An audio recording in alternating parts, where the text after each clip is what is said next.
काला पति।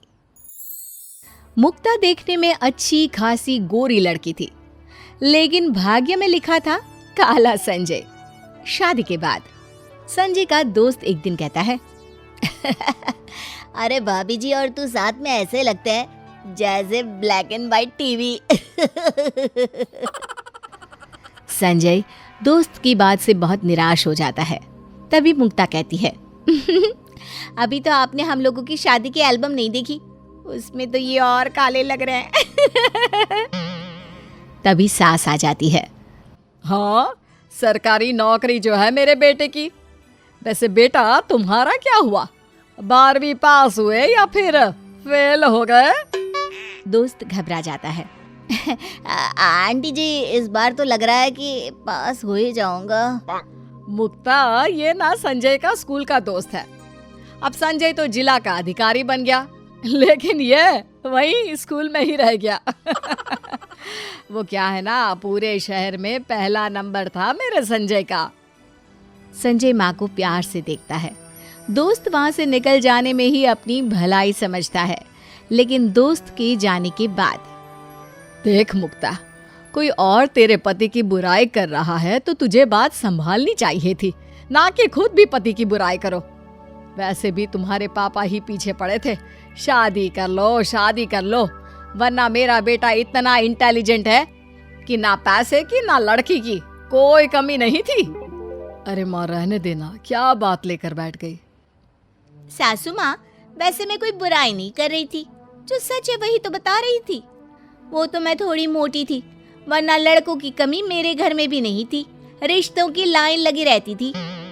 मुक्ता वहां से चली जाती है। फिर एक रोज मुक्ता मायके जाती है, जहाँ चाचा का बेटा कहता है, क्या मुक्ता दीदी, पता नहीं ताऊ जी ने क्या देखकर आपकी शादी काले लड़के से कर दी। अरे क्यों, क्या कमी है हमारे दामाद में? बस रंग ही तो थोड़ा दबा है। थोड़ा? कैसी बात कर रही हो माँ, पक्का रंग है पक्का। और माँ सास की जबान तो ऐसे चलती है जैसे पता नहीं कौन सी हेमा मालिनी चाहिए थी उन्हें अपने बेटे के लिए। तभी पिता आ जाते हैं। अरे मुक्ता आई है क्या? वैसे क्या लाई हो मुक्ता? पापा घर के लिए बड़ा टीवी लाई हूँ, घर में टीवी नहीं था तो सोचा टीवी ही ले जाऊं। अरे लेकिन बेटा पैसे कहाँ से आए? इतने पैसे कोई छोटी रकम तो नहीं है। अरे पापा बहुत पैसा है हम लोगों के ससुराल में, तो थोड़ा सा मैंने ले लिया तो क्या हो गया। मुक्ता आए दिन मायके में ससुराल का धौंस जताने के लिए महंगे महंगे तोहफे लाती। फिर एक दिन, अरे माँ, ये मेरी चेकबुक के बीच बीच के पेज कैसे फटे हैं और चेक गायब है? अरे तो क्या हो गया, तेरी साइन तो नहीं है ना? माँ मैं एडवांस में साइन करके कुछ चेक रख लेता हूँ कि कभी घर में ज़रूरत पड़े तो मैं चेक करता हूँ अपना अकाउंट। संजय देखता है कि उसके बैंक से कई बार पैसे निकले हैं, जिसकी उसे बिल्कुल खबर नहीं थी। माँ ये कैसे हो सकता है, मैं पुलिस कंप्लेन करता हूँ। पास खड़ी मुक्ता के सर से पसीना टपकने लगता है। सास समझ जाती है कि मामला क्या हो सकता है। हाँ हाँ क्यों नहीं, करो करो। जब पुलिस का डंडा चोर की पीठ पर धाए धाए पड़ेगा ना तो पता चलेगा चोरी क्या होती है। मुक्ता ये बात सुनकर रोना शुरू कर देती है। मुझसे गलती हो गई, मुझे माफ कर दो, मैं आगे से ऐसा नहीं करूंगी। मुक्ता तुम, ये तो मैंने सोचा भी नहीं था, लेकिन तुम्हें ऐसी क्या जरूरत पड़ गई? तुम ऐसे ही पैसे मांग लेती मुझसे। मैं कुछ घर वालों को देना चाहती थी, लेकिन तुम्हारी माँ की बोलियों से डर गई कि कहीं वो बवाल ना कर दे। मेरे कंधे पर रख कर अपने गुनाह ना छुपा बहू। गुनाह? कैसा गुनाह? गुनाह? पुलिस तो ऐसे बोल रही है जैसे मैंने किसी का मर्डर कर दिया हो। अरे पति के पैसे पर हर औरत का अधिकार होता है, समझी? क्या कहता कोई मुक्ता का बदला रूप देखकर। सास भी हैरान रह जाती है। अरे ठीक है, लेकिन देखो मुझे फालतू के खर्चे पसंद नहीं है मुक्ता। मैं नहीं चाहता कि तुम ऐसे फिर से पैसे खर्च करो। मुक्ता मन मारकर रह जाती है, लेकिन शौक शौक कहाँ कम होने वाले थे। एक दिन, अरे भाभी वो क्या है ना, मुझे कुछ पैसे की ज़रूरत है, क्या आप मुझे 10,000 दे सकती हैं? मैं दे दूंगी आपको वापस, इनकी सैलरी आ जाएगी तब। अरे हाँ हाँ मुक्ता, क्यों नहीं। वैसे भैया तो इतना अच्छा कमाते हैं, ऊपर से कोई फालतू शौक भी नहीं, फिर तुम्हें पैसों की जरूरत कैसे आन पड़ी? अरे वो क्या है ना भाभी, आप तो जानती हैं कुछ खर्चे ऐसे होते हैं कि पति को बता नहीं सकते। पड़ोसन मुक्ता को पैसे दे देती है।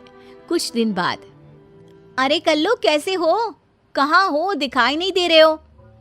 अरे मुक्ता दीदी, शादी के बाद मायके कम आती हैं आप, इसलिए चाची से तो आपका हाल मिलता रहता है। हाँ हाँ, माँ बता रही थी कि तुम पूछते हो। अरे कल्लू ये बताओ, तुम तो ब्याज में पैसा देते हो मैंने सुना है। हाँ हाँ दीदी बोलो, कितना पैसा लगा दे तुम्हारा मार्केट में?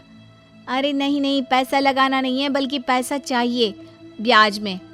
अरे काहे मजाक कर रही हो दीदी, इतना तो जीजा कमाई लेते हैं कि तुमको कोई कमी ना रहने दे। अरे जैसे शक्ल से काले हैं ना, वैसे दिल के भी काले हैं।